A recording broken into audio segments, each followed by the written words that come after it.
ఆదివారం రామచంద్రాపురం పరిధిలోని మల్లికార్జుననగర్ సంక్షేమ భవనంలో ఎరకల యాదయ్య రచించిన 4వ కవితా సంపుటి నీటి అద్దం పుస్తకాన్ని నందిని సిద్ధారెడ్డి ఆవిష్కరించారు. కవులందరినీ ఒకే స్థాయిలో గౌరవించే వ్యక్తి యాదయ్య అని కొనియాడారు. కవి అంటే కవిత్వం ద్వారా లోకానికి ప్రేమను అందించాలని, ఆ పని చేయడంలో యాదయ్య ముందుంటాడని తెలిపారు. మనిషి మొదట ప్రేమను, మంచి హృదయాన్ని కలిగి ఉండాలని చెప్పారు. ఒకరి నుంచి ప్రయోజనం పొందడం కోసమో, ఒకరి నుంచి మెప్పు పొందడం కోసమో చాలామంది తమ అభిప్రాయాలను ఈజీగా మార్చుకుంటారు. కానీ యాదయ్య మాత్రం నమ్మిన విలువలకు కట్టుబడి, నిజాయితీగా, నిబద్ధతతో ఉంటూ, దేనికోసం రాజీపడబోరని పేర్కొన్నారు.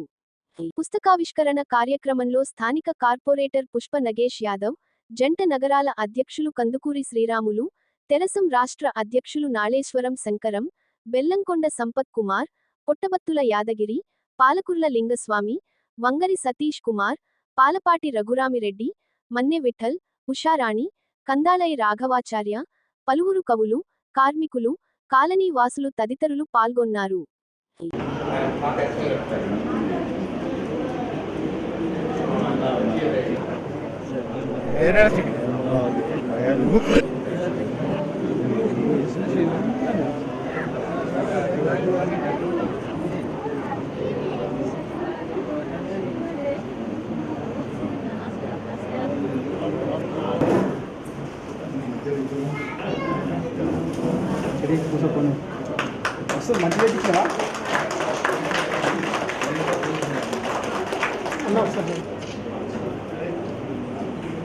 కవిత్వం ఎందుకు గొప్పది అంటే, కవిత్వం ఒక సంస్కారాన్ని ఇవ్వాలి, లోకానికి, వ్యక్తిత్వానికి ఉన్నతమైనటువంటి ఒక గౌరవాన్ని ఇవ్వాలి, లోకానికి మంచిని చెప్పాలి, లోకానికి మంచి చెయ్యాలి.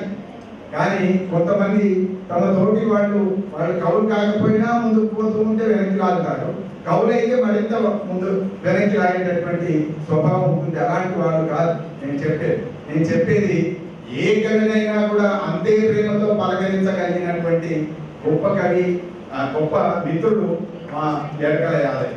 సీతారెడ్డిని ఎంత ప్రేమతో గౌరవిస్తారో రామోజు రాఘగోపాల్ని కూడా అంతే ప్రేమతో గౌరవిస్తారు. ఆయన నుంచి చాలా మంది కవులు నేర్చుకోవాల్సింది అది. ఎప్పుడైనా మనసు కల్మషంతో ఉన్నప్పుడు యాదయ్యతో 2 నిమిషాలు మాట్లాడండి, పటాపంచలైపోతుంది. చాలా అద్భుతమైన సున్నితత్వం ఉన్నవాడు. చాలామంది కవులకు ఇంట్లో వాడు వస్తే బయట వాడు కాదు, బయట వాడు వస్తే ఇంట్లో వాడు కాదు, ఈ 2 కాకపోతే ప్రపంచంతో వాడు కాదు.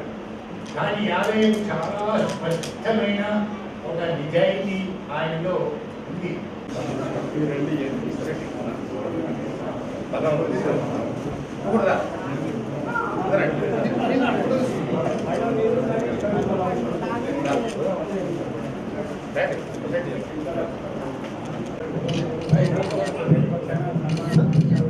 చూడండి సార్